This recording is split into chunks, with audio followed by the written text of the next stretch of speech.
Kita mulai dari definisi tahu ya. Jadi dari mengetahui, dari pengetahuan, tahu, pengetahuan, mengetahui, diketahui gitu ya.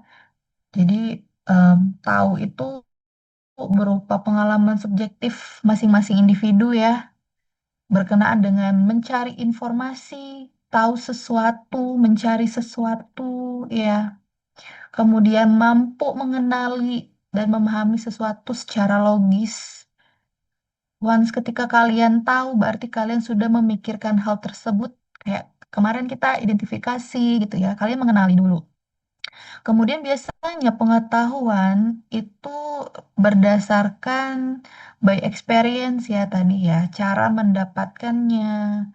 Kemudian bisa kalian rasakan tadi saya sebutkan sense gitu ya, panca indera. Kemudian itu mencakup kognitif dan secara emosional itu bisa dirasakan ya. Kemudian hasil kombinasi panca indera juga ya.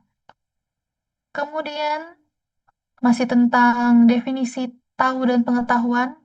Jadi dinilai kalau pengetahuan itu adalah informasi yang terstruktur yang dimiliki oleh seseorang. Ya, jadi biasanya itu sejenis kayak kalau di arsitektur itu kayak fondasi ya. Kalian awal mula pasti punya basic pengetahuan gitu ya. Dimulai dari sekolah formal dulu TK, SD, SMP, SMA gitu ya. Ketika kalian sekarang sudah ada di PTN, sudah menjadi mahasiswa, itu pengetahuannya sudah terstruktur dan makin terstruktur nanti ketika kalian sudah melaksanakan perkuliahan 4 sampai 5 tahun gitu ya. Dan itu akan menjadi bekal pengetahuan ya bagi kalian semua. Kemudian pengetahuan em, bisa disampaikan melalui berbagai media ya. Lisan, kalian berbicara dengan teman, berbicara dengan orang lain, diskusi ya secara audiovisual seperti itu. Kemudian tertulis apa yang kalian catat, kalian tulis di PowerPoint, hasil ujian, hasil pemikiran kalian yang sifatnya ditulis, tertulis ya. Misalnya kayak di print, kalian tulis kayak di public speaking, mind mapping, dan lain sebagainya.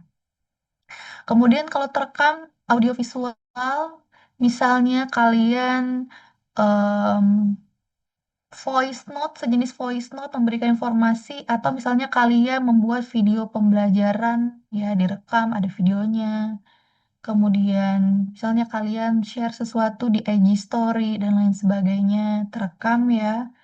Misalnya kalian upload di media sosial, feed dan lain sebagainya, itu bagian dari terekam. Jadi sharing knowledge itu banyak bentuknya ya, melalui berbagai media, baik lisan, tertulis, maupun terekam, yang sifatnya memang kalian mengetahui, kalian memiliki sebuah informasi, kemudian disebarkan kepada orang lain. Yang tadinya orang lain tidak tahu apa yang misalnya kalian sampaikan, ketika kalian jelaskan, itu menjadi sebuah pengetahuan baru bagi orang lain. Gitu ya. Oke, kemudian masih berkenaan dengan definisi. Jadi tadi ya, kalau misalkan pengetahuan itu nggak hanya ada di sekolah formal, pendidikan formal. Bisa jadi nanti kalian setelah selesai sarjana mau melanjutkan ke magister gitu ya, pengetahuan pengetahuan itu akan tetap berlanjut gitu ya. Meskipun kalian nggak sekolah formal lagi, belajar mandiri juga salah satunya. Misalnya nonton YouTube gitu ya, mendengarkan podcast, ikut seminar gitu ya, pelatihan-pelatihan, sertifikasi-sertifikasi. Sekarang banyak ya kayak bootcamp-bootcamp gitu ya, kayak bootcamp Big Data, bootcamp UI UX, pelatihan selama 2 sampai 3 bulan untuk mendapatkan skill baru gitu, pengetahuan baru. Nah, itu di luar dari sekolah formal atau pendidikan formal ya. Jadi kalian cari tahu sendiri itu pengetahuan, keterampilan yang harus kalian miliki gitu ya. Ataupun pengalaman langsung by experience ya, yang misalnya dari nggak sengaja gitu ya, baca koran gitu yang awalnya kalian nggak tahu berita apa gitu jadi tahu. Seperti itu ya. Esensi dari tahu dan pengetahuan. Oke, kita lanjut ke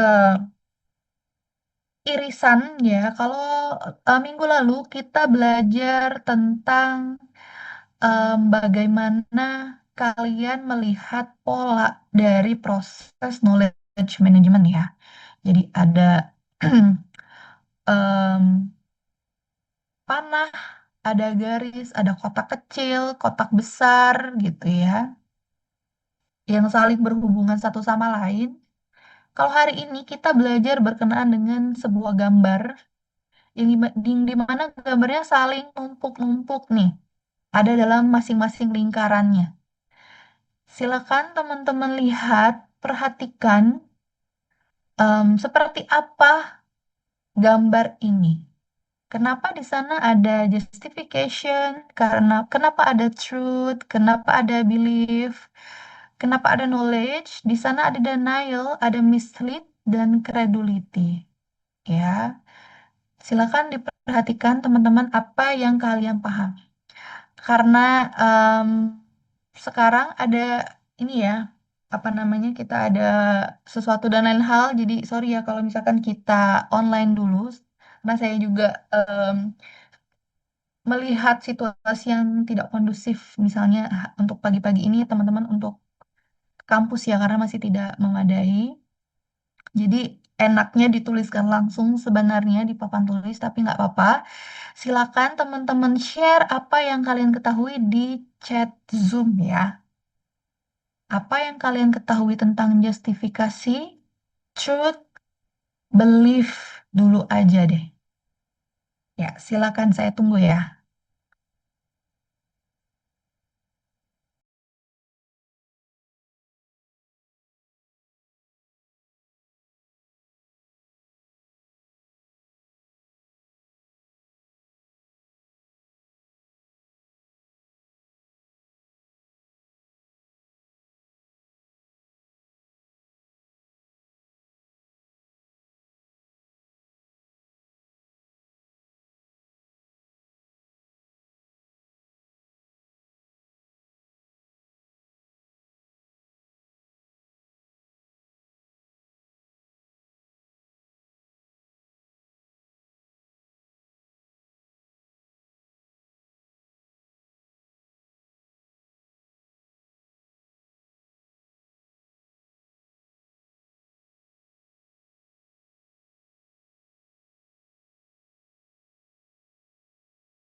Oke, sudah banyak yang memberikan opininya. Saya baca dulu ya. Justifikasi kayak membuktikan sesuatu sebagai kebenaran, tapi disertai dengan alasan logis. Justifikasi sesuatu yang punya alasan atau bukti untuk diyakini. Belief sesuatu yang diyakini atau dipercayai. Truth sesuatu yang benar. Truth sesuatu pengetahuan yang memang benar adanya dan sesuai kenyataan. Justifikasi alasan atau pembenaran yang mendukung suatu keyakinan. Belief sesuatu yang kita yakini benar, entah ada buktinya atau tidak. Belief itu kayak suatu keyakinan atau pendirian seorang akan sesuatu. Belief, kepercayaan bisa subjektif, tapi truth bersifat objektif. Truth adalah kebenaran mutlak. Justifikasi bukti atau argumen yang bisa mendukung keyakinan. Belief keyakinan yang dipercayai. Truth kebenaran yang dilandasi fakta dan mutlak. Justifikasi alasan atau bukti yang mendukung suatu keyakinan. Truth sesuatu yang sesuai dengan realitas atau fakta. Belief apa yang kita yakini atau anggap benar. Keyakinan seseorang terhadap suatu hal. Truth hal tersebut sebenar sesuai kenyataan. Justifikasi alasan atau bukti yang mendukung keyakinan itu.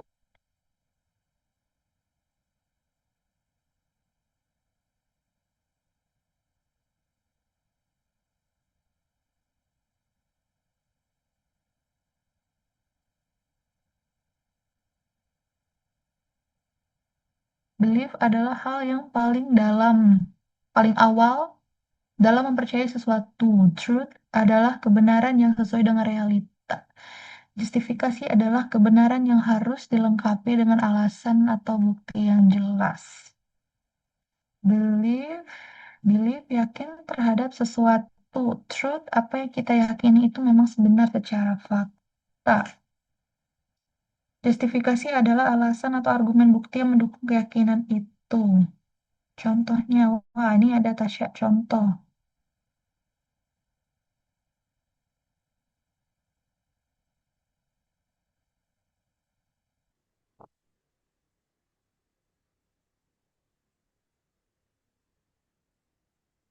Belief bersifat subjektif, truth bersifat objektif. Truth kebenaran, tapi kalau hanya dengan justifikasi dan tanpa belief, truth itu sendiri tidak berlaku atau denial. Karena belief itu sendiri adalah step awal untuk percaya akan sesuatu dan justifikasi adalah pembenaran.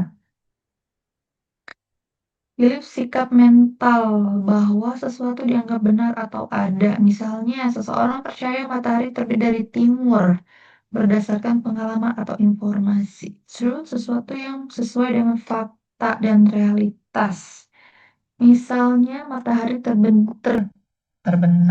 terbit di timur adalah benar karena sesuai dengan fakta. Justifikasi adalah alasan atau bukti yang mendukung kepercayaan agar dianggap rasional.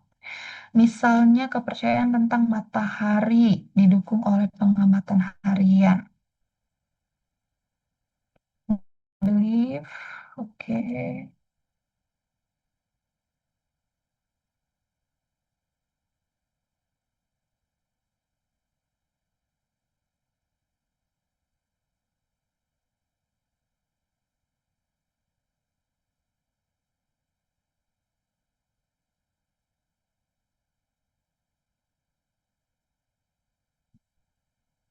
Oke, oke, oke.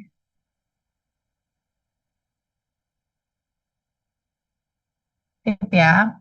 Jadi semua yang teman-teman sampaikan itu adalah benar ya. Jadi tidak ada yang salah karena bersifat objektif. Oh sorry, subjektif ya. Apa yang kalian ketahui gitu ya. Jadi kalau misalnya dalam irisan ini ya, itu berkenaan dengan pengetahuan seperti apa yang kalian ketahui, apakah kalian yakini, apakah kalian anggap benar ya. Move to the next slide ya. Seperti ini pembahasannya bahwa truth itu Benar bila terkait dengan fakta. Ya, jadi truth adalah kebenaran. Jadi dia based on data biasanya ya. Jadi benar itu kan didukung dengan fakta yang ada. Kalau tidak ada fakta dan data itu tidak bisa dianggap benar, tidak bisa diklaim sebagai kebenaran, ya. Kalau belief, apa bedanya belief dan belief gitu ya? Kalau belief itu lebih kepada sifat kata kerjanya ya. Kalau belief itu berdasarkan apa yang kalian yakini. Tadi Tasya bilang dia em, coba mana Tasya? Tasya bisa dijelaskan Tasya contoh tadi Tasya? Bisa open mic Tasya? Ada Tasya? Maaf kalau dari Ya, silakan. Apa yang sekitar tadi kamu jelaskan di pasaran saya kurang jelas suaranya Tasya? kalau saya kalau ini saya lagi jalan, tapi boleh saya jelasin. Ya, silakan. Suara saya kedengeran nggak Ibu? Kalau tadi kalau tadi yang saya ambil contohnya, kalau beli itu kita yakin terhadap sesuatu. Terus kalau misalnya yang saya ambil contoh kehidupan saya sehari-hari itu, saya percaya nih kalau jalan Fatmawati itu macet di jam 7 pagi. Terus kalau tersendiri itu apa yang kita yakini itu emang benar dan juga fakta gitu, memang benar secara fakta. Terus kalau buat contohnya yang tadi saya alami juga, faktanya memang macet di jalan Fatmawati jam 7. Sedangkan buat justification itu ada alasannya atau argumen bukti yang mendukung keyakinan itu. Terus contohnya itu kelanjutan dari si belief and the truth. Saya sering lewat sana dan juga saya melihat lah berita di lalu lintas kalau di Fatmawati itu emang sering macet tuh di jam 7 pagi. Itu aja sih dari saya. Bu. Oke, thank you Tasya. Ada yang bisa memberikan contoh lagi? Contoh ya, bukan um, definisi atau lain sebagainya. Ada yang bisa memberikan contoh lainnya berkenaan dengan justifikasi, truth, dan belief.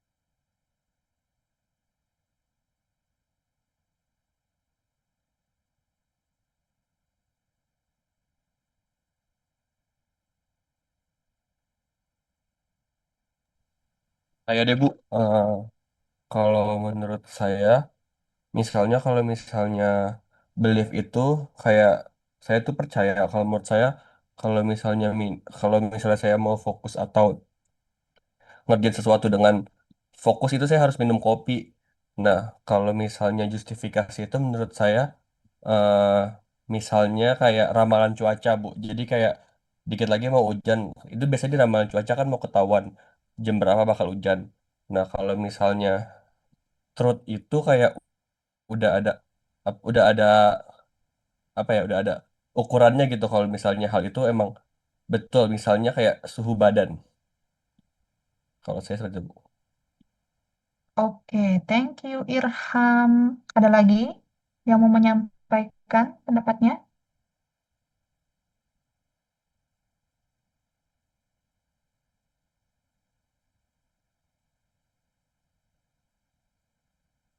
Oke, jadi sebenarnya justifikasi itu merujuk pada cara kita sebagai individu gitu ya, menganggap sebuah alasan em, atau pembenaran itu bisa menjadi sebuah keputusan ya.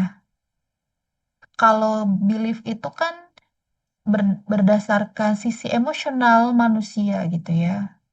Jadi kalian yakin gitu ya, kalian rasa, jadi pakai feeling biasanya. Secara gampangnya ya mengartikan seperti itu.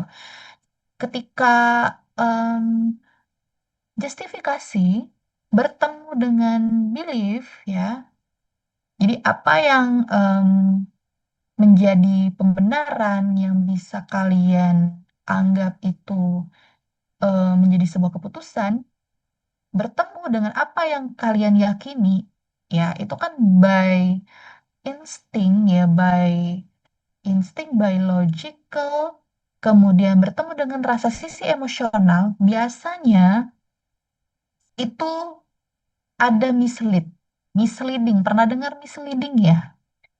Jadi things you believe for untrue reason. Ya, karena apa? Karena itu berdasarkan logically, feeling gitu ya. Ada rasa sisi emosional yang kalian yakini dan mungkin bisa kalian putuskan untuk eh, melakukan sesuatu, mengambil tindakan gitu ya. Itu contoh dari justifikasi bertemu dengan belief, irisannya adalah misleading ya. Kemudian misalnya justifikasi bertemu dengan truth. Tadi kalian bilang truth itu berdasarkan fakta. Ada yang bilang tadi objektif ya, yang diyakini bahwasanya itu benar gitu ya. Jadi kalau misalnya dari definisi ini benar bila terkait dengan fakta atau data. Jadi dianggap benar. Kebenaran itu dianggap ada karena berdasarkan fakta dan data ya. Ketemu nih sama justifikasi ya, hal-hal yang bersifat tindakan, keputusan atau keyakinan yang bisa mendukung fakta dan data gitu ya. Biasanya itu menghasilkan denial gitu ya. Things that you should believe but don't. Jadi kalian sering mempertanyakan sendiri gitu ya. Benar nggak ya data ini?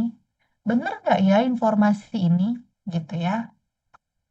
Bagaimana cara membuktikannya gitu ya? Udah ada data, udah ada fakta, ada informasi yang sebenarnya memang betul misalnya ya. Kalian masih belum yakin gitu ya. Karena biasanya justifikasi itu memang lebih mencondong kepada sisi psikologis ya seorang individu atau secara sosial. Jadi untuk mempertahankan, memilih, memutuskan dan mendukung apa yang harus dilakukan ya. Jadi denial nih. Jadi kayak misalnya nggak mau percaya gitu ya, menolak percaya seperti itu. Ya, padahal memang sering ada data dan fakta di lapangan. Kemudian truth bertemu dengan belief. Hasil arsirannya itu ada credulity. Apa coba credulity? Kita lihat kolom komen ya. Udah ada yang menjawab credulity belum ya? Silakan. Oh ini siapa nih? Andika, credulity akan terjadi jika pengetahuan hanya didasari dengan belief dan truth. Yang berarti kita percaya pada sesuatu yang benar tapi tanpa alasan yang kuat. Oke, saya cek lagi ya. Silakan kalau ada yang mau memberikan pemahaman berkenaan dengan credulity, true belief without justification.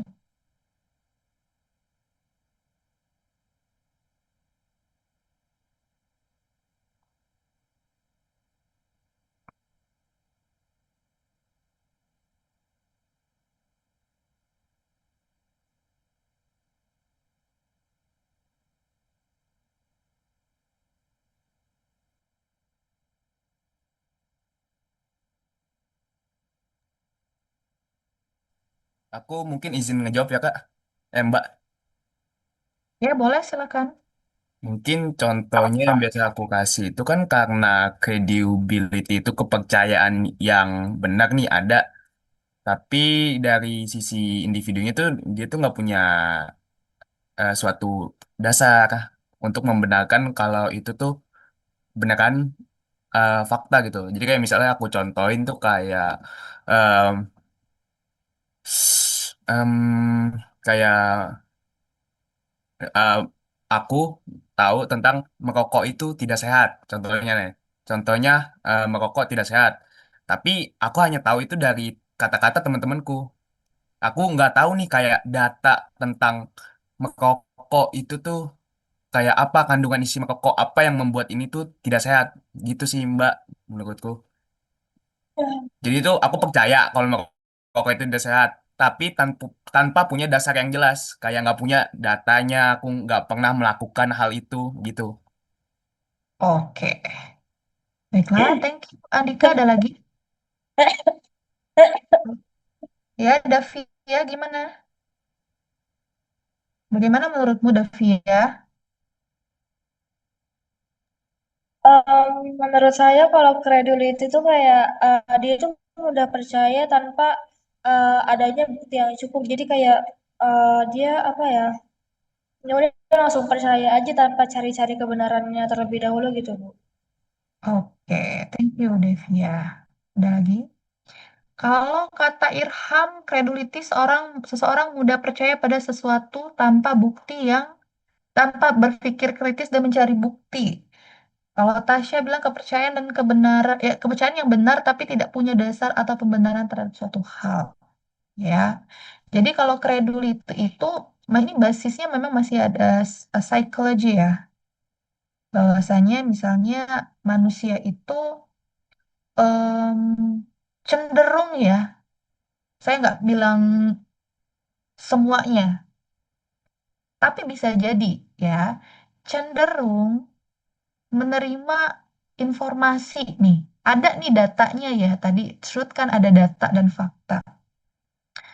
Cenderung untuk em, nerima gitu ya, menelan tanpa memfilter. Karena mereka yakin ada belief di situ. Bahwa mereka anggap itu benar. Misalnya misinformasi, hoax. Anggap saja misalnya hoax ya. Semalam deh ya berita yang teman-teman sudah tahu pasti ya. Contohnya aja semalam. Ramai eh, di TikTok, di media sosial, Twitter dan lain sebagainya em, memberikan informasi bahwasanya ada driver ojol yang dilindas gitu ya. Nah, pada saat itu saya mencari tahu mana nih, ada nggak videonya? Ada nggak misalnya orang yang memberikan informasi by IG Story misalnya ya, foto misalnya, atau minimal ya pasti video lah ya. Nah, itu belum ada. Jadi masih simpang siur ya. Apakah betul? Apakah misalnya salah gitu? Kalaupun betul, em, siapa gitu ya? Sampai ada namanya yang simpang siur juga ya, nama-namanya. Ada beberapa nama yang di share oleh netizen gitu ya. Nah, kalau misalnya em, hal itu ditelan mentah-mentah misalnya ya, bisa jadi orang mengira ada dua korban misalnya kayak gitu ya. Misalnya udah ada videonya, oh ternyata dia itu misalnya didorong orang gitu ya.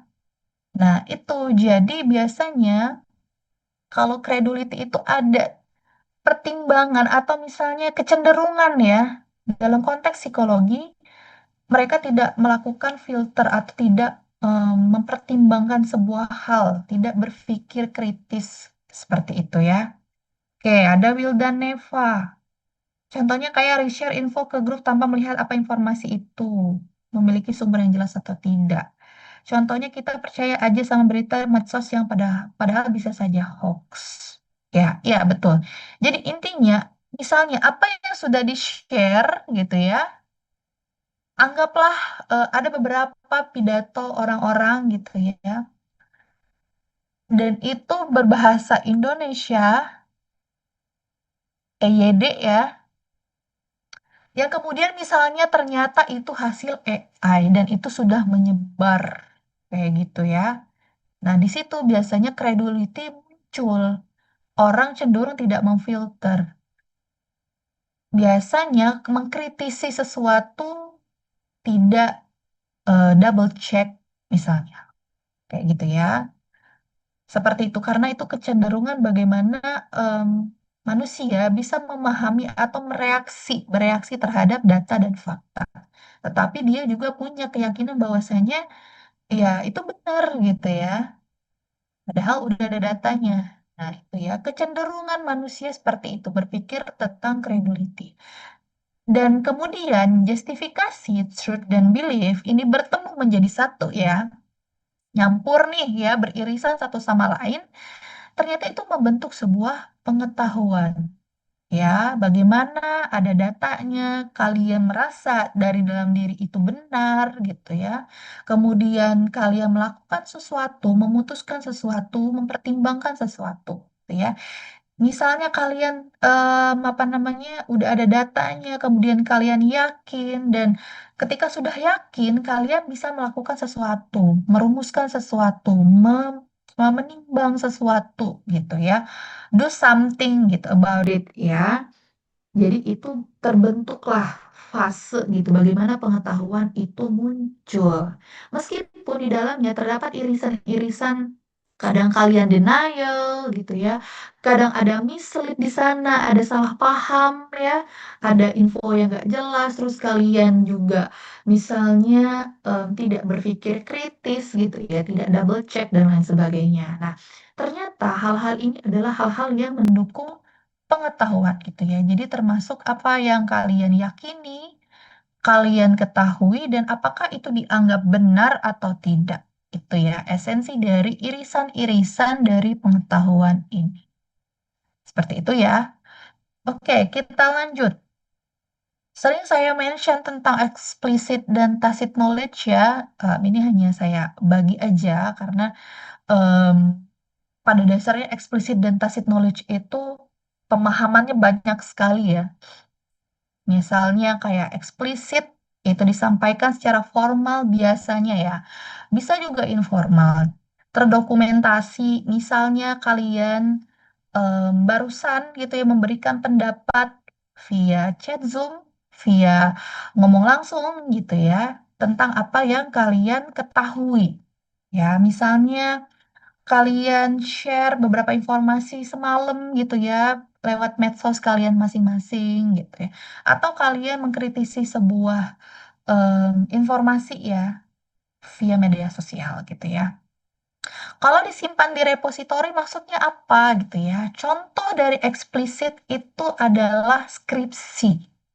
Ya, one day pasti kalian akan mengalami dan melalui hal itu.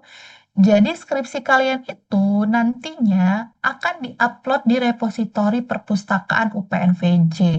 Di mana kalau diupload berarti tulisan kalian bisa dibaca oleh semua orang dan bisa menjadi referensi penelitian selanjutnya.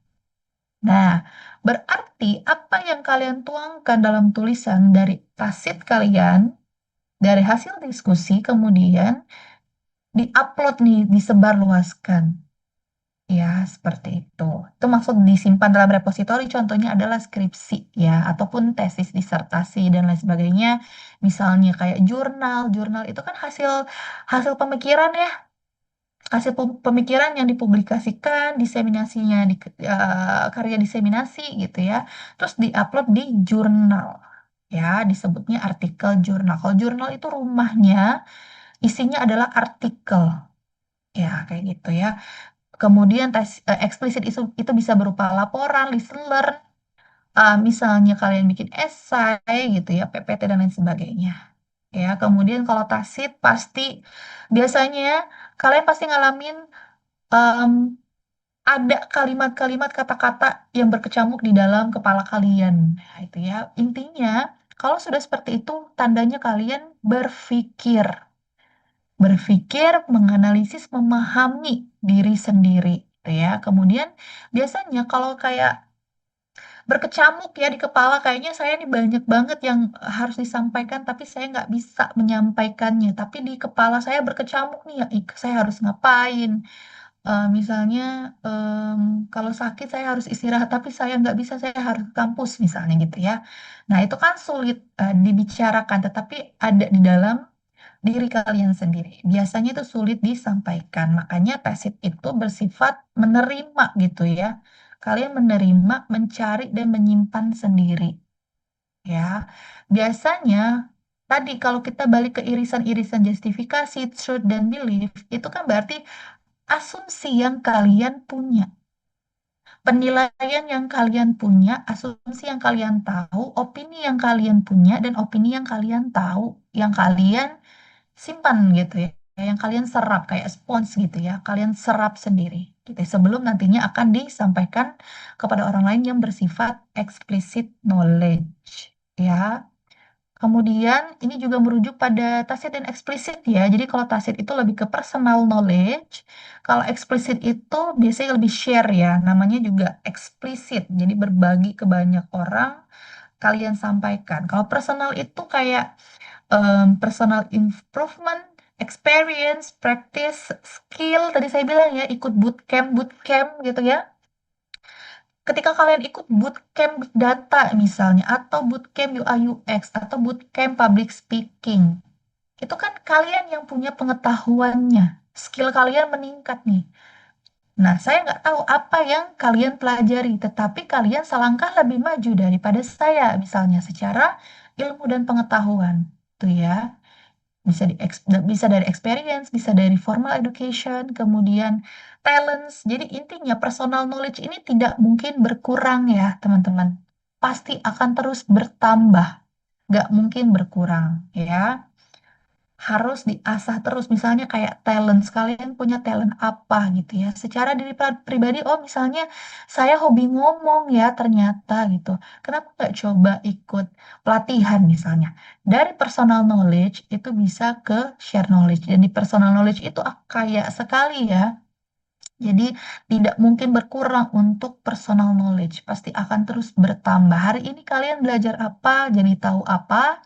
Besok misalnya hari Senin, pertemuan tiga, ada materi baru dan kalian pelajari. Jadi lebih kepada kayak unlock ya to the next stage seperti itu. Ya, kalau share knowledge biasanya kemarin ya kita di pertemuan pertama itu konsep interaksi ya, satu atau dua orang atau lebih saling berdiskusi, berbicara gitu ya. Kalian mendengarkan sesuatu, orang lain mendengarkan dari kalian itu ya, tentang konsep eksplisit dan tacit knowledge. Kita move kepada information sensory processing ya. Di awal saya bilang bahwa pengetahuan itu bisa kalian dapatkan dari mana aja. Kita udah sentil formal education tadi ya. Pasti udah tahu lah kalian formal education. Tetapi secara non formal tadi pertama misalnya kalian cari sendiri pelatihan bootcamp dan lain sebagainya, ikut seminar, ikut volunteer gitu ya, ikut diskusi-diskusi ilmiah misalnya gitu. Tetapi jangan lupa bahwasannya pengetahuan, informasi dan pengetahuan itu bisa kalian rasakan melalui panca indera, bisa muncul dari panca indera, bisa bersifat eksternal dan internal ya. Sekarang kita bahas. Namanya di eight senses ya, ada 8 panca indera yang beberapa mungkin kita baru tahu ya kayak vestibular, interoception, proprioception. Ya, jadi ada hearing, taste, touch, kemudian ada smell dan sight. Ya, jadi kalau sight itu lebih kepada penglihatan ya, apa yang kita lihat. Kalau hearing biasa apa yang kita dengar, pendengaran, taste, apa yang kita rasa. Jadi rasanya bukan dari feel emosional ya, rasa kepada taste dalam lidah gitu ya. Manis, asin, pahit gitu ya. Atau hambar misalnya touch ya, sentuhan-sentuhan itu banyak ya bentuknya. Jadi dari touch kita bisa tahu sesuatu apa yang dimaksud dari misalnya temannya nabok gitu ya, temannya tos gitu. Ada maknanya. Kemudian smell, bau ya. Jadi misalnya, oh ternyata bau A itu mendefinisikan ini, bau B itu ternyata tuh bau tentang ini, gitu ya. Misalnya perbedaan bau wangi dengan bau busuk itu kayak gimana, ya. Kita bahas satu persatu nanti di akhir 8 ini nanti kita diskusi lagi di apa namanya kolom chat ya. Kita bahas dulu hearing. Jadi ada hyposensitif dan hypersensitif. Kalau hyposensitif itu need repetition, not notice loud sound, kemudian less hearing. Jadi kalau hyposensitif itu kan pendengarannya kurang gitu ya. Jadi perlu pengulangan kayak misalnya kalian nggak dengar teman kalian ngomong apa, mungkin ada distraksi atau lain sebagainya. Kalian kayak, "Hah, apa boleh gimana gimana gimana? Tolong ulangin," misalnya gitu ya. Kemudian not notice loud sound. Jadi suara gede kayak gimana pun nggak kedengeran misalnya gitu. Kemudian hypersensitif gitu ya, terlalu sensitif dengan suara-suara yang apa namanya kenceng, bising gitu ya, kebisingan. Jadi kalau dalam secara menyerap informasi dan pengetahuan, hearing itu teman-teman bisa jadi kalau tidak terdengar itu informasinya tidak nyampe gitu ya, nggak bisa kalian resapi apa itu informasi dari teman kalian tadi ngomong apa gitu ya. Apa informasi pengumuman di masjid misalnya? Apa informasi eh, yang kalian dengar dari Zoom meeting misalnya? Jadi secara pengetahuan dan informasi kalian tidak bisa menerima itu gitu ya. Nah, jadi kalau hypersensitif juga terlalu bising, kalian sulit mendengar dengan baik, menyimak dengan baik ya karena terjadi distraksi bahwasanya manusia itu kalau terlalu nyaring itu tidak bisa ya. Jadi kita kan ada dalam hertz tertentu ya. Jadi ada makhluk hidup yang bisa mendengar dengan hertz tinggi gitu ya. Ada juga yang bisa mendengar hertz yang rendah. Nah, kita sebagai manusia semakin kita mendengarkan hal-hal yang sangat keras suaranya ya, itu biasanya memecahkan gendang telinga, which is di mana teman-teman tidak bisa mendapatkan informasi atau pengetahuan secara ideal. Kayak kalian, misalnya pendengaran kalian, suara saya mungkin ya tidak terdengar, atau misalnya laptopnya lagi punya trouble tentang suara soundnya. Jadi apa yang saya sampaikan kepada kalian, kalian tidak memahami dengan jelas, tidak mendengarkan dengan jelas, ya ada distraksinya. Jadi kalau misalnya kalian idealnya gitu ya bisa mendengarkan suara saya juga nggak terlalu keras di tempat sekitar kalian nggak punya distraksi gitu ya yang mengganggu, itu pengetahuan bisa nyampe dengan maksimal gitu ya. Apa yang saya sampaikan kalian bisa dengarkan, kemudian sekitar kalian mendukung kalian buat mendengarkan Zoom dari saya atau di kelas seperti itu ya. Jadi kalau misalkan terlalu hypo dan terlalu hypersensitif dalam suara, itu biasanya pengetahuannya ada distraksi untuk bisa kalian dengarkan. Kayak gitu ya. Itu untuk hearing, kemudian ada taste ya. Tadi saya bilang taste itu em, apa namanya dari sisi em, rasa ya, rasa sensitif rasa. Apakah asin, asam, manis, hambar, pahit gitu ya. Jadi kalau hypersensitive need stronger flavor. Kalau hypersensitive food flavor or texture-nya itu intense gitu ya. Jadi kalau hyposensitif kayak kalian misalnya pernah ngalamin pasti ya sakit makan tapi rasanya nggak ada rasanya. Kalian makan bubur rasanya nggak ada. Kalian makan coklat misalnya lagi nggak ada karena lagi sakit. Jadi kalian tidak bisa mendefinisikan seperti apa rasa coklat itu ketika sakit ya. Karena semua makan yang masuk itu biasanya hambar. Jadi secara informasi dan pengetahuan kalian nggak bisa mendeskripsikan ini makanan rasanya gimana gitu ya. Kemudian kalau hypersensitif, texture too intense. Jadi kalau kalian ngeh ya, sekarang anak-anak bayi itu ya em, dari apa namanya dokter anak ya, biasanya itu memang sudah ada tahapan 0 sampai 6 bulan itu makan apa, 6 sampai 1 tahun itu makan apa, kemudian 1 sampai 2 tahun makan apa dan lain sebagainya. Itu pasti ada tahapan-tahapannya ya dari dokter anak. Misalnya anak 0 sampai 6 bulan itu full ASI ya, jadi dia hanya tahu rasa ASI. Kemudian 6 sampai 12 bulan itu udah mulai MPASI. Jadi makannya udah mulai makanan-makanan bertekstur walaupun lembut ya di blender biasanya. Nah, itu adalah pengetahuan bagi anak-anak bahwasanya oh ternyata selain minum susu, saya juga nantinya, misalkan one day kita sebagai orang dewasa melihat ternyata itu berpengaruh terhadap tumbuh kembang bayi misalnya. Ada kan kasus anak bayi disuruh makan pisang sama orang tuanya. Apa yang terjadi?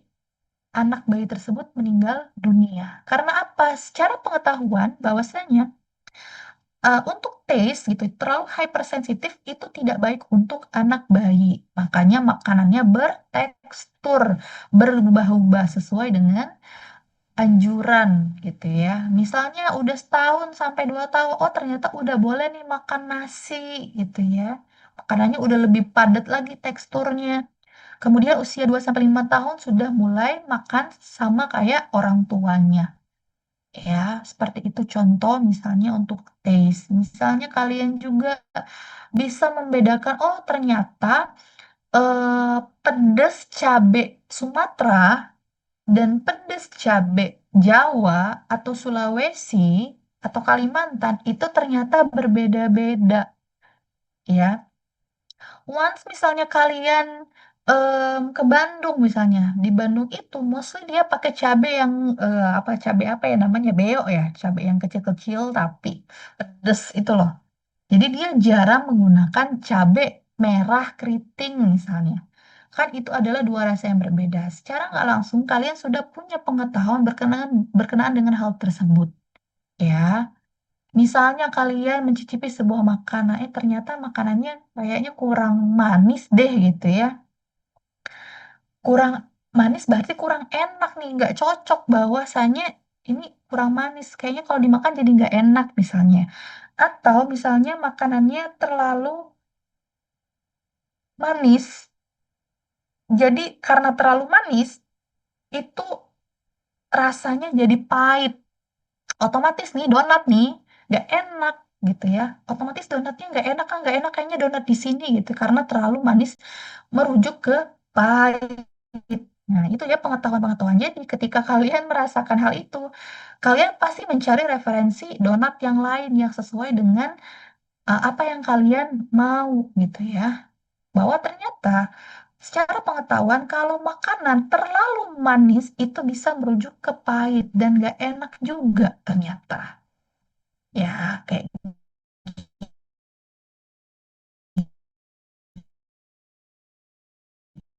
gitu kalau ini smell nih ya.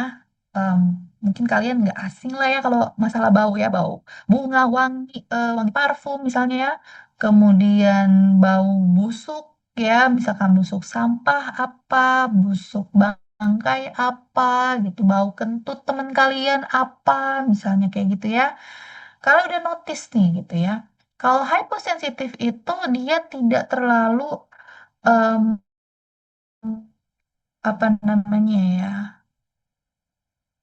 terlalu apa ya, tidak terlalu merasakan penciumannya kurang gitu ya, kurang tajam gitu ya, sehingga misalnya apa namanya ada bau wangian parfum dia tidak mencium misalnya, tidak tercium sama dia. Kemudian kalau overpowering, jadi kalau misalkan terlalu terlalu apa ya, terlalu strong gitu ya baunya, itu juga biasanya bikin sakit kepala gitu ya. Contohnya kayak gini, pengetahuan secara smell. Jadi misalnya kalian datang ke em, bazar parfum deh misalnya ya. Kalian cek satu persatu tiap booth misalnya tiap toko. Oh ternyata toko A ini dia wanginya lebih ke fruity. Ternyata dia image-nya lebih kepada parfum fruity misalnya. Kemudian kalian pindah ke toko B. Oh ternyata merek ini lebih kepada wood misalnya. Ya. Kemudian ke toko C. Oh ternyata, ternyata toko C ini lebih kepada vanilla, vanilla coklat manis-manis gitu ya brandingnya. Dengan eh, adanya kalian mengetahui wangi-wangian ini, kalian pertama punya preferensi kalian mau pakai parfum apa, suka parfum apa, cocoknya apa, ya. Misalnya kalian dalam satu booth punya apa namanya atau melihat beberapa wangian jenisnya berbeda-beda. Nah, di sana dengan dengan adanya kalian apa mencari tahu ya, bertanya gitu. Jadi kalian tahu referensi, oh ternyata kalau untuk parfum seharian dari pagi sampai sore cocoknya A. Oh, ternyata parfum untuk malam cocoknya B. Nah, jadi dari situ pengetahuan kalian muncul bahwasanya, oh, kalau saya cocok nih dengan toko A karena untuk parfum pagi sampai sore saya senang dengan baunya. Kemudian parfum malam saya juga suka. Seperti itu ya untuk smell. Kemudian contoh lainnya misalnya, tiba-tiba ada bau melati misalnya ya. Nah, asumsi di masyarakat, tadi balik lagi kita, justifikasi, belief, dan truth ya, pengetahuan secara tiga irisan tadi, biasanya di masyarakat, setan lewat misalnya ya, ada setan, ada hantu gitu ya. Karena apa yang kita yakini em, secara turun-temurun misalnya, bahwa melati itu diasumsikan atau direferensikan sebagai adanya hal-hal mistis ya yang mungkin secara pengetahuan ilmiah itu sulit untuk dijelaskan. Tetapi by sense ya, by indera penciuman ternyata itu ada baunya gitu ya. Apakah bisa jadi tadi dijustifikasi belief dan truth, bisa jadi kalian denial, oh enggak ini tuh ada kebun bunga aja kayaknya tetangga saya gitu ya, atau ada em, apa namanya, em, parfumnya yang pakai parfum Lati misalnya dan lain sebagainya ya. Kemudian misalnya bau, apa namanya, membedakan bau misalnya tadi bau sampah seperti apa kan kalian mungkin sudah pernah, oh ternyata bau sampah tuh kayak gini ya, oh ternyata bau makanan basi itu kayak gini ya, oh ternyata misalnya bau bangkai itu seperti ini. Dengan kalian punya belief, punya justifikasi truth tadi, kalian bisa membedakan, oh ternyata ini bau sampah, oh ternyata ini bau bangkai, oh ternyata ini bau, misalnya bau kentut teman kalian, misalnya kayak gitu ya. Jadi itu bisa em, mendefinisikan atau memfilter apa saja apa namanya jenis-jenis bau gitu. Nah dari hal-hal tersebut kan kalian tahu, misalnya tiba-tiba di rumah ada bau bangkai, oh berarti ada makhluk hidup yang mati misalnya, ada tikus yang mati atau ada cicak yang mati misalnya. Oh ternyata ini bukan wangi, ini bau misalnya kayak gitu ya. Secara pengetahuan untuk smell seperti itu ya. Jadi kalian akan mencari tahu bau ini tuh bau apa. Seperti itu ya, bau kah atau wangi kah gitu ya. Oke, touch ya. Jadi kalau touch itu misal contohnya kalian ditabok nih sama teman kalian ya. Kalau kalian secara experience ya, pengetahuan secara experience, kalau ditabok kuat itu pasti ada artinya. Kalau cuma ditabok toel itu pasti ada artinya. Kalau ditabok berkali-kali dengan apa? Dengan keras gitu ya atau dengan secara buru-buru itu tandanya apa? Ya. Nah, itu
Ya, teman-teman, suara saya terdengar. Saya sepertinya terlempar ya. Sinyalnya jelek. Sebentar saya ulang lagi. Terdengar, Mbak. Oke, oke.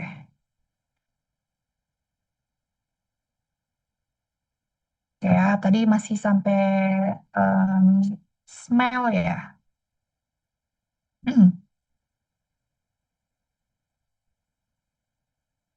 Oke ya, kita lanjut ya.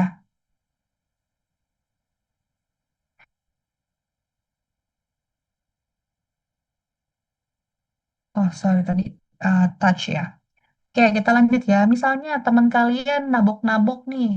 Naboknya kenceng banget terus cepet-cepet gitu naboknya ya. Pasti pernah mengalami hal itu. Kalian pasti tahu. Mungkin bisa jadi teman kalian em, lagi terdesak kah? Atau misalnya diburu-buru kah? Ketakutan kah? Gitu ya. Atau misalnya Noel dong, bisa ditoel gitu ya. Arti toel itu apa? Oh mungkin iseng atau mungkin manggil gitu ya.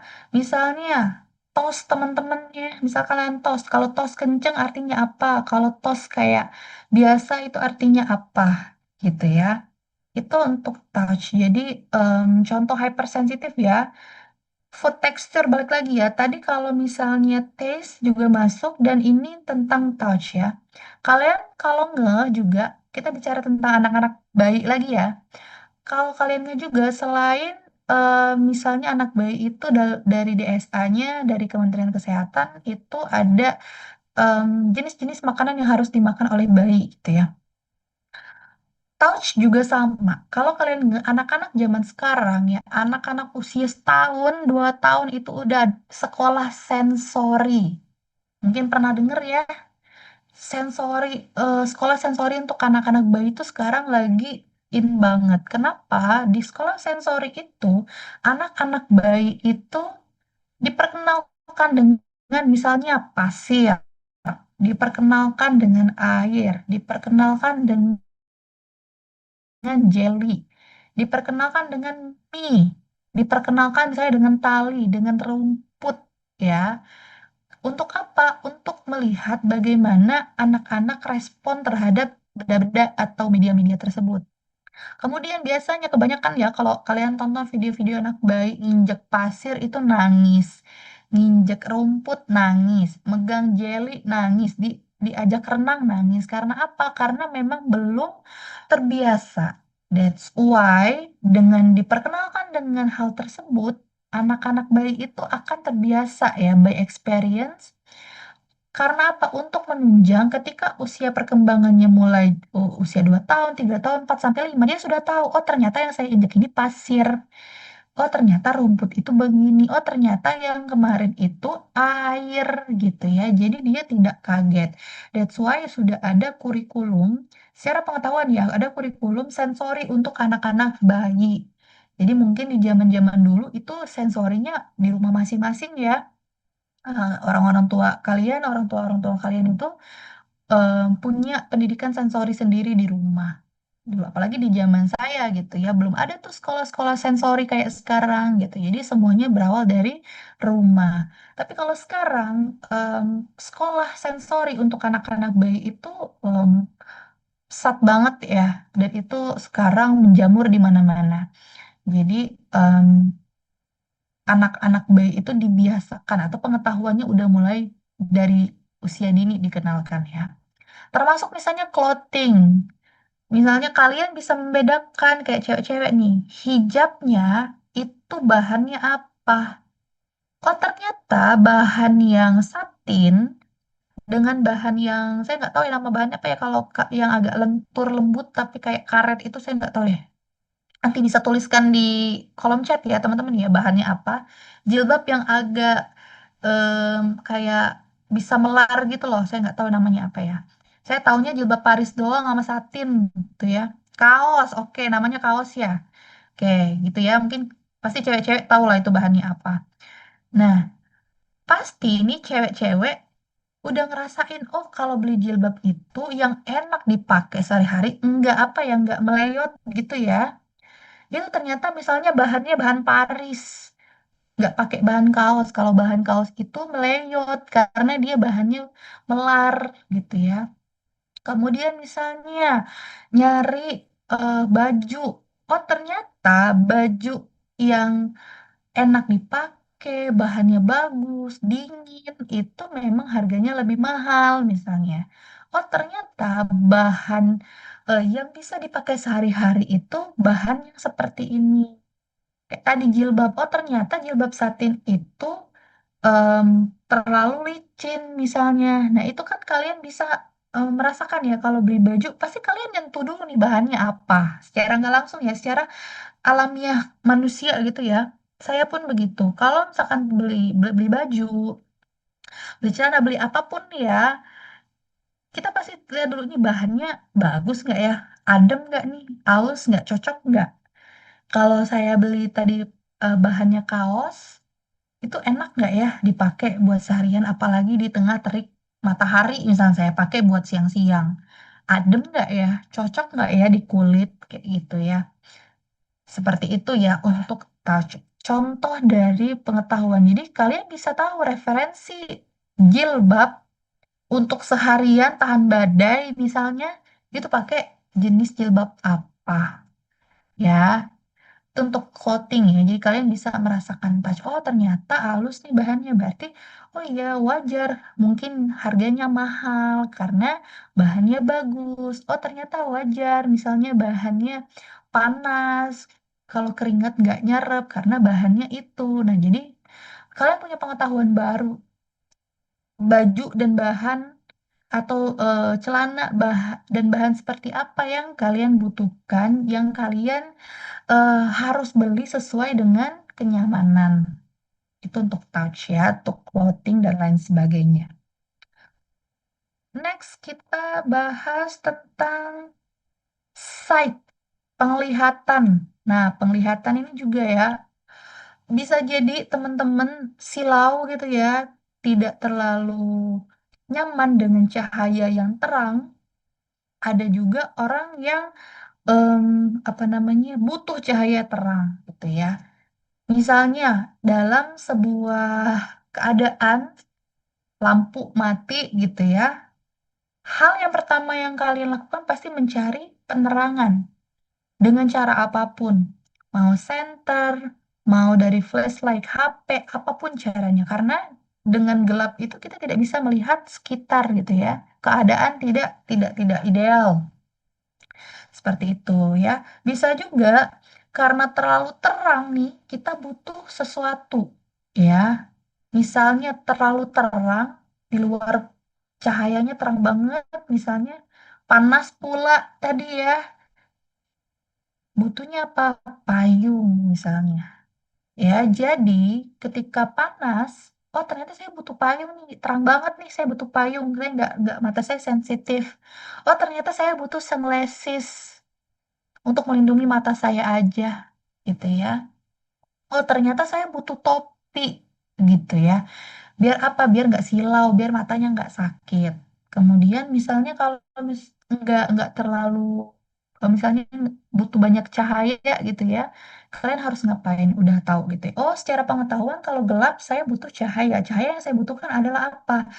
Misalnya kalian hanya punya HP di flashlight aja gitu. Itu kan jenis informasi atau pengetahuan by sense ya. Di sini lebih kepada sight, bagaimana kalian melihat sesuatu. Misalnya contoh terbaru inovasinya itu adalah kacamata pantokromik ya teman-teman ya. Kalau dulu, terutama saya ya, mungkin teman-teman lain yang matanya minus atau plus yang punya banyak keresahan ya. Kalau dulu belum ada tuh kacamata pantokromik, tahu ya kacamata pantokromik yang kalau lagi terang benderang gitu ya, dia otomatis menggelap lensanya. Nah, kalau dulu apa yang saya alami, sulit bagi saya ketika mata saya minus, tapi saya pengen pakai pakai sunglasses, pakai kacamata gaya gitu ya. Otomatis ketika saya pakai sunglasses itu kan tidak punya lensa minus atau plus ya. Jadi otomatis saya harus pakai lensa kontak. Kemudian saya baru bisa pakai sunglasses. Ya, baru bisa pakai kacamata gaya hitam gitu ya. Karena selama ini pakai minus. Oh, ternyata sekarang kacamata minus itu tetap ada lensanya, tetapi bisa diubah menjadi pantokromik.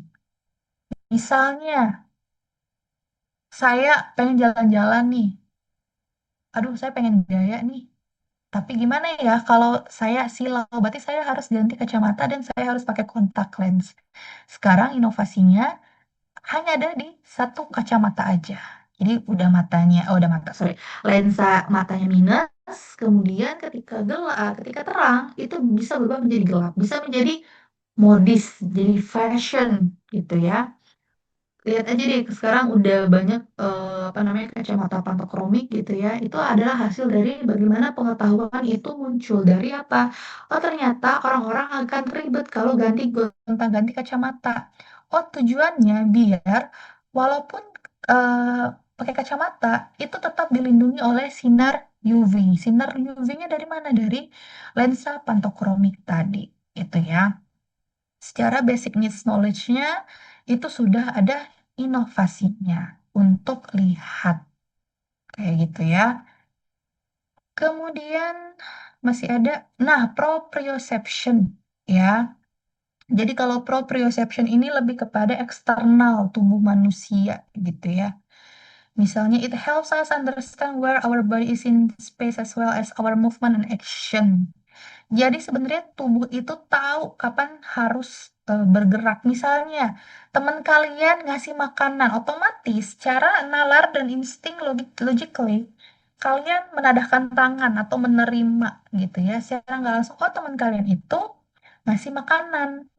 Jadi secara pengetahuan berarti kalian menerima makanan tersebut gitu ya.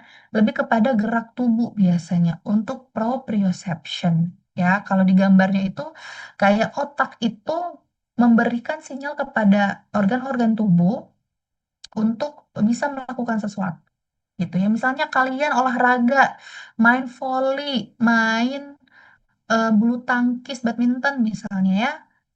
Kalau orang smash, itu pasti kalian harus tahu kalian harus ngapain gitu ya. Kemudian misalnya orang lagi surf, kalian harus tahu kalian mau ngapain. Kayak gitu ya. Itu untuk proprioception, kemudian vestibular. Kalau vestibular ini, um, in our inner, ears tells our brain about the position of our head. Jadi lebih kepada um, refleks ya, refleks tubuh. Misalnya kalau tiba-tiba kalian kepleset gitu, itu ada tandanya ya di vestibular itu ya. Kalau tiba-tiba kalian kepleset, refleks alami tubuh secara sense itu ya, pasti kalian berusaha untuk menyeimbangkan tubuh. Di sana kalian tahu, oh ternyata lantai seperti itu suka bikin licin. Kalau ada air, cepet banget orang-orang kepleset. Oh ternyata untuk marmer yang baik agar tidak licin itu marmernya kayak gini. Kayak gitu ya. Misalnya kalian lagi bawa motor. Kalau nyalip itu gerak tubuh kalian atau refleks kalian itu jalan. Misalnya di jalan raya. Oh ternyata kalau garis putus-putus itu boleh nggak ya? Gitu apa namanya? Motong mobil, motong motor gitu nyalip misalnya. Itu kan kalian pasti punya eh, insting ya, punya gerak gitu, punya refleks untuk merespon sesuatu kayak gitu ya. Kalau introception itu lebih kepada sisi internal tubuh ya, secara emosional, psikologi biasanya. Makanya di sana gambarnya adalah otak ya. Jadi di sini otak kita itu punya saraf-saraf. Tadi saya bilang kalau proprioception itu otak-otak manusia kita ini itu sel-selnya memberikan sinyal kepada seluruh tubuh untuk melakukan sesuatu. Berikut juga interoception, tapi dia lebih kepada psikologi manusia. Misalnya hungry, thirsty, cold, and cold. Misalnya kalian tiba-tiba perutnya keloncongan pedih gitu ya. Berarti insting kalian secara pengetahuan kalian harus makan. Kalau nggak makan nanti sakit. Gitu ya polanya. Kalau nggak makan nanti sakit. Kalau sakit nanti nggak bisa masuk kelas, nggak bisa ngerjain tugas dan lain sebagainya. Kemudian misalnya abis olahraga nih tadi badminton sama volley misalnya. Terus kayak linglung, capek gitu ya, kayak lemes. Oh, ternyata butuh minum. Ya, secara sains manusia kalian pasti butuh minum. Misalnya untuk cuaca dingin dan panas. By experience, kalian bisa pergi ke Bogor. Hanya pakai baju kaos doang. Sampai sana kedinginan. Dari sana kalian tahu, oh ternyata kalau kita ke Bogor, ke udara dingin aja, itu berarti butuh jaket. Mungkin butuh shawl, mungkin butuh sarung tangan, atau mungkin butuh jaket yang tebel banget. Karena apa? Karena tubuh kita tidak mampu bereaksi terhadap dingin udara 20 derajat Celcius misalnya. Jadi kalian tahu, oh ternyata kalau ke Bogor, kalau ke Dieng, kalau ke Bromo, nggak mungkin saya pakai kemeja doang. Ya, pasti bawa jaket, bawa sarung tangan mungkin, gitu ya, bawa eh, kaos kaki yang banyak dan lain sebagainya ya. Terus misalnya di tempat panas, oh ternyata ke Bali itu em, saya nggak mungkin bawa jaket tebel karena cuacanya panas. Ya, jadi kalian sudah bisa mempetakan, oh ternyata tempat dingin seperti ini saya harus ngapain, saya pakai baju apa. Kalau misalnya cuaca panas, saya harus ngapain dan pakai baju apa. In logical, kalian ke Bali, ya panas terik, minum wedang jahe. Nah, dari situ aja contohnya ada pengetahuan bahwasanya em, so far ya, tidak cocok minum wedang jahe panas-panas di Bali misalnya, atau di tempat panas lainnya. Oh, ternyata minum wedang jahe itu cocoknya di udara dingin. Kenapa?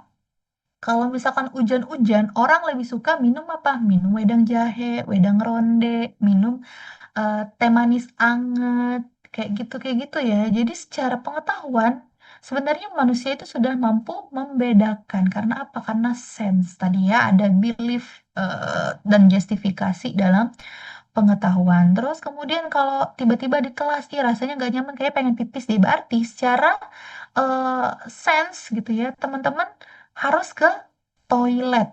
That's why sebagai makhluk hidup gitu ya, kita itu secara agama juga ya diberi pemahaman bahwasanya manusia itu adalah makhluk yang berakal gitu ya dibanding dengan makhluk hidup lainnya.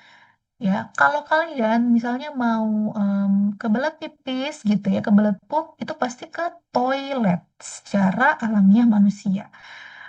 Nah, kenapa kita beda dengan makhluk lainnya? Karena kalau kucing ya di mana aja gitu ya, sembarangan gitu ya.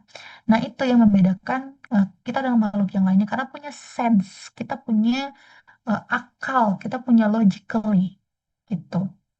Kemudian misalnya em, jantung berdetak cepat saat ketakutan dan keringat dingin. Biasanya nggak mungkin kan keringat dingin kita paksa munculin begitu aja. Kayak sekarang kalian lagi dengerin saya ngomong, tiba-tiba pengen deh ngeluarin keringat dingin.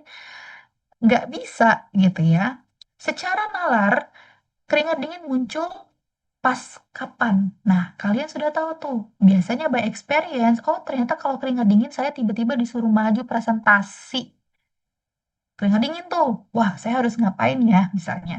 Kemudian keringat dingin misalnya em, kalian kesasar di suatu tempat yang kalian nggak tahu itu di mana, sehingga nggak ada tuh panik tuh misalnya muncul keringat panik dan lain sebagainya. Kemudian jantung kalian tuh detaknya cepat banget karena apa? Misalnya ketakutan, misalnya panik, kemudian waspada. Itu kalian sudah bisa membedakan keringat dingin, ketakutan misalnya atau keringat dingin lagi sakit. Kalau keringat dingin lagi sakit mungkin beda ya feel-nya. Itu hanya kalian yang bisa merasakan karena sense ya.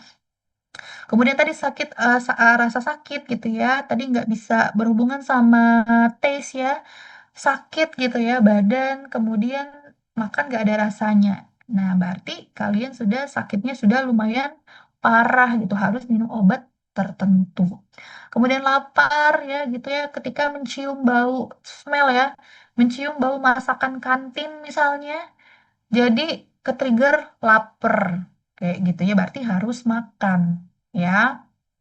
Kemudian ada juga kalau interception itu bisa jadi karena secara emosional psikologi ya, kalian tidak bisa memahami tanda-tanda, harus diberitahu. Jadi misalnya kayak em, tidak bisa melihat sesuatu secara utuh misalnya.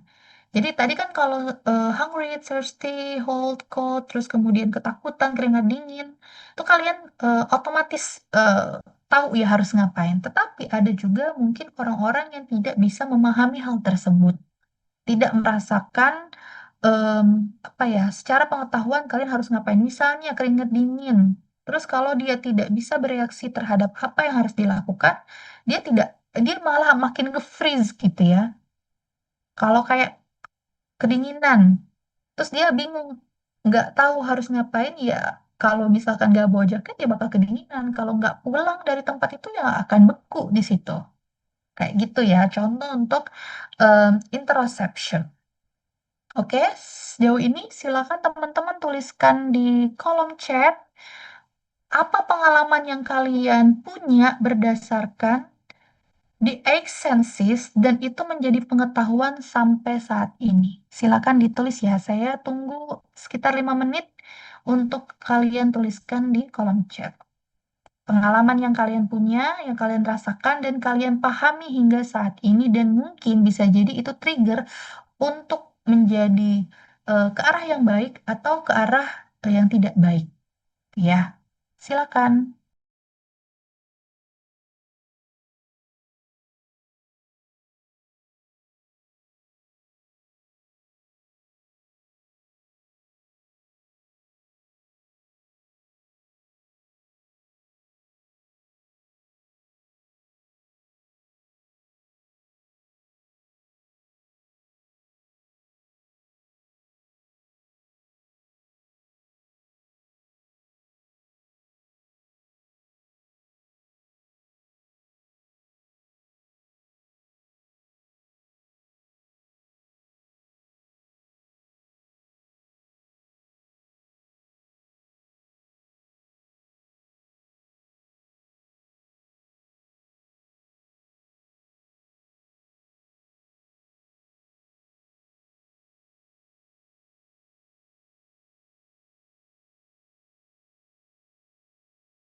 Ya, silakan dilanjut untuk dituliskan di chat Zoom ya.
Silakan jika ada yang mau menambahkan lagi pengalamannya berkenaan dengan The Excensis.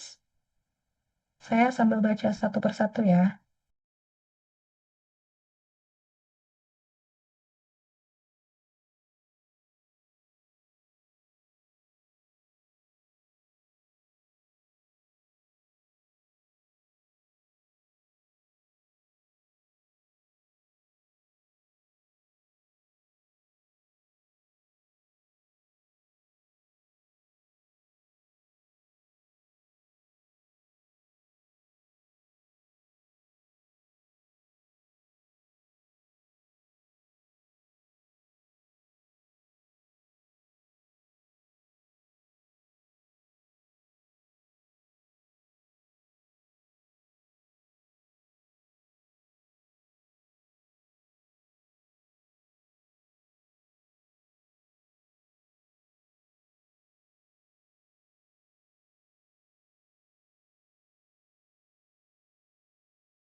Kalau dari Will dan Neva, dari kecil kalau hidung saya mencium atau ada di dekat area yang berdebu pasti suka bersin dan mata merah. Setelah ke dokter saya jadi tahu ternyata saya alergi debu. Ika Prila, ketika saya tidak sengaja menghirup asap rokok, saya akan merasa sesak. Lalu setelah itu saya berusaha menghindari orang yang sedang merokok. Adrian, pengalaman saya dulu kalau lari itu pasti di bagian perut sebelah kiri itu sakit. Setelah saya cari-cari ternyata karena saya kurang minum air putih. Davia, saat kondisi ramai, kita kurang bisa mendengar dengan jelas ketika sedang mengobrol dengan teman. Jadi harus meninggikan intonasi suara agar bisa terdengar dengan jelas oleh teman yang lain. Kemudian ada Kalista. Waktu saya pertama kali minum matcha, saya merasa rasanya unik, baru dan manis. Akan tetapi pas saya coba minum lagi makin lama aftertaste-nya itu pahit kayak rasa rumput. Jadi saya tahu kalau rasa matcha itu aftertaste-nya akan pahit, tapi saya tetap suka matcha. Muhammad Irham, saat kecil saya mendengar suara motor yang keras. Saya langsung kaget dan menutup telinga. Ini berkenaan dengan hearing. Tasya, waktu lagi jalan sore kemarin, tiba-tiba saya udah kecium bau sate yang lagi dibakar sama abang-abang pinggir jalan. Aromanya khas banget, asapnya em, ke bawah angin langsung bikin perut kerasa lapar. Jadi dari smell kalian tahu kalian harus makan lagi atau enggak, gitu ya. Zafira, saya berada di persimpangan yang ada lampu lalu lintasnya. Ketika saya melihat lampunya berwarna merah, saya tahu saya harus berhenti. Lalu ketika melihat lampunya berubah hijau, saya tahu saya harus jalan. That's good ya, teman-teman. Pendapatnya beragam dengan pengalaman yang beragam. Jadi intinya ketika kalian sudah mengetahui sesuatu tadi ya di awal bersifat subjektif by experience, by pengalaman formal maupun informal gitu ya, pendidikan formal atau informal, kalian harus tahu what we are supposed to do ya. Dari pengetahuan itu kalian punya bekal. Jadi kalau misalkan ini saya boleh cerita ya, di kelas apa ya kemarin yang pertama kali kelas knowledge management TM2 tuh, saya lupa ya kelas apa ya, nggak tahu C, nggak tahu B ya. Jadi ada yang bertanya, gimana kalau pengetahuan secara mistis? Nah, iya kemarin sempat diskusi di kelas bagaimana pengetahuan mistis, ya. Jadi kalau menurut pendapat saya ini mungkin kita bisa sharing bersama ya. Mungkin teman-teman punya pengalaman yang sama. Kalau secara pengetahuan ya, secara hasil penelitian gitu ya, hasil eh, pengukuran ya, diukur, dinilai, diteliti. Secara penelitian seperti itu memang belum ada bukti autentik secara ilmiah ya, bahwa pengetahuan secara mistis itu ada gitu ya, dapat dibuktikan secara sains gitu ya. Memang belum ada literatur khusus yang membahas atau penelitian khusus yang membahas yang bisa diukur dan dinilai ya. Tetapi kalau secara pengetahuan melalui panca indera itu sudah terbukti ya. Mungkin teman-teman pernah ngalamin, mungkin ngalamin dari the eight senses ini. Salah satu di antaranya atau dua di antaranya. Jadi secara ilmu pengetahuan mungkin secara literatur saintifik itu tidak bisa dibuktikan atau dijelaskan, diukur secara matematika, fisika dan lain sebagainya misalnya, atau bukti penelitian yang sahih ya. Tapi kalau secara sense itu bisa kita ketahui dan kita buktikan. Misalnya kalian mendengar suara-suara gitu ya, atau sekilas melihat atau dilihatkan. Kayak tadi saya bilang, tiba-tiba cium bau melati. Apakah diasumsikan memang ada bau setan lewat misalnya? Atau memang hanya ya parfum orang aja, atau memang ada bunga melati yang terbawa angin dan kita tiba-tiba cium bau melati misalnya. Tapi bisa jadi secara asumsi tadi ya, belief yang dijustifikasi, em, bisa jadi itu adalah hal-hal yang bersifat non ilmiah ya. Kemudian touch gitu ya. Kalau kalian pernah tonton paranormal paranormal experience-nya Raditya Dika, itu kalau setiap narasumber itu rata-rata ada yang bersentuhan dengan hal-hal mistis secara em, touch ya. Misalnya kesentuh badannya gitu ya.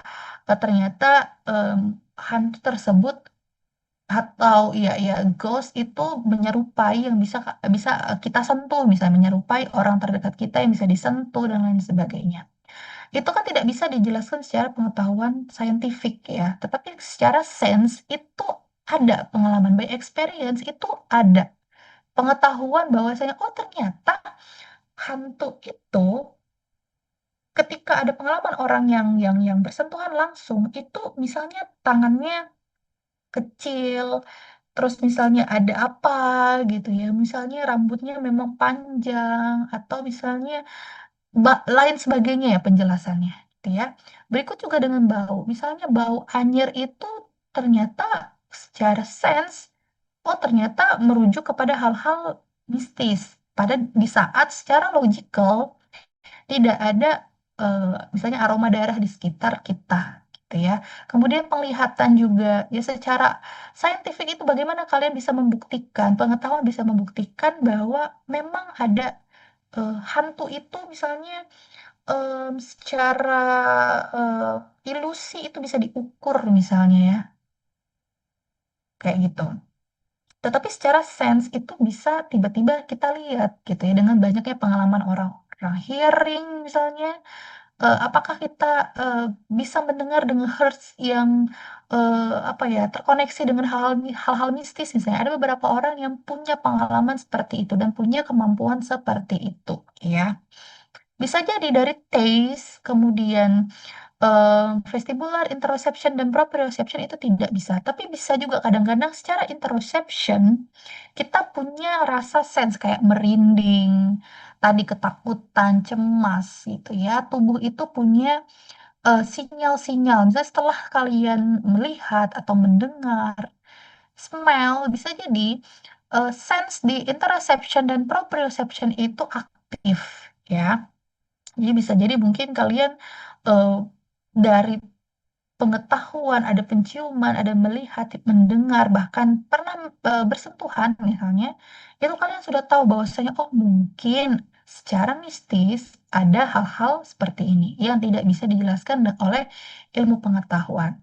Contoh lagi nih, susuk itu bisa terdeteksi oleh ronsen. Lihat aja di TikTok video-videonya. Secara pengetahuan ketika dibedah itu tidak ada susuk itu tidak ada, tidak tidak tidak tahu bentuknya kayak gimana gitu ya. Tetapi dengan hasil ronsen itu ternyata banyak susuk itu ada ya. Nah, itu bagaimana kita menjelaskan secara ilmiah. Kemudian ada orang yang muntah paku gitu ya. Ada yang muntah paku, kena santet pakai besi, pakai silet dan lain sebagainya. Mungkin ketika dicek secara ilmiah itu tidak punya sakit apapun.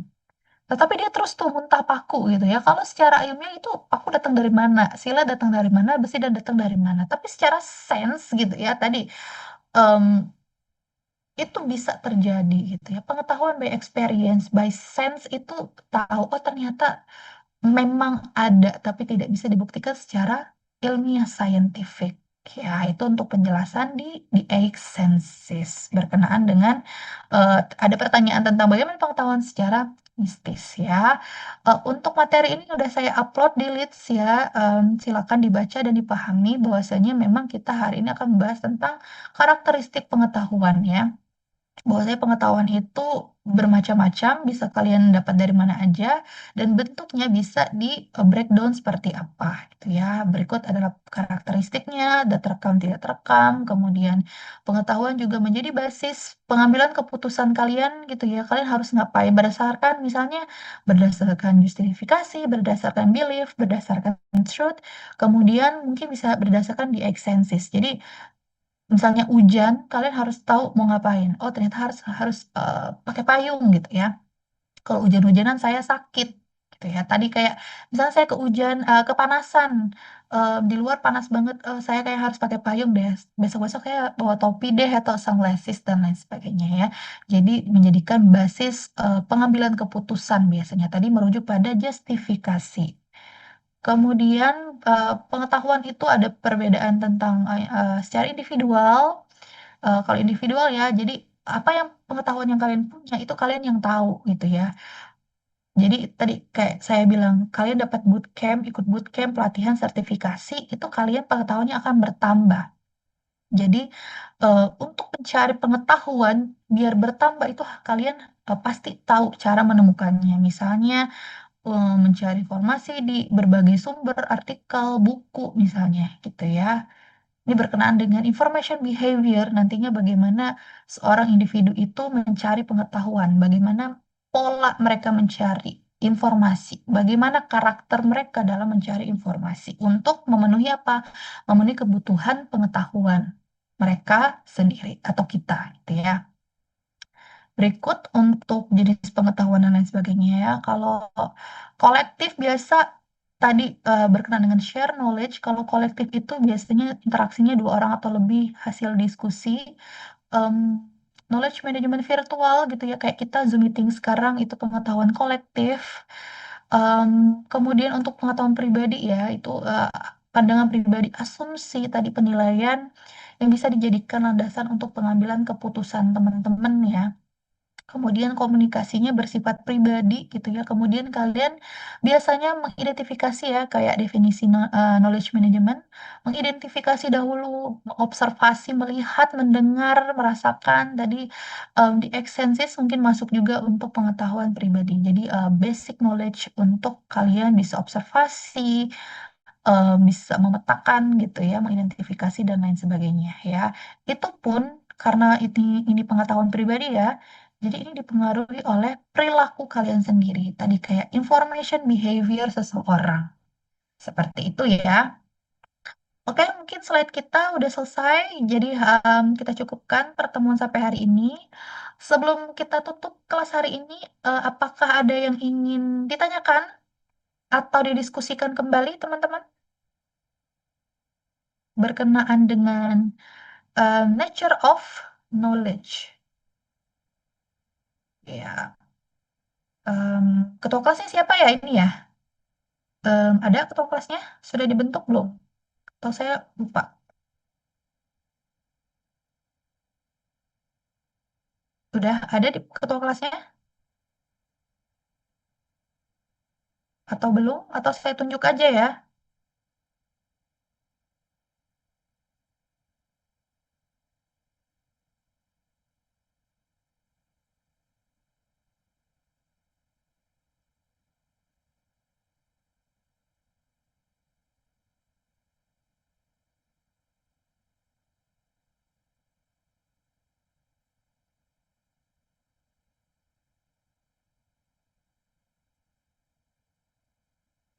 Oke, Alzam, mana Alzam? Ada Alzam? Alzam jadi ketua kelas KM hari ini ya?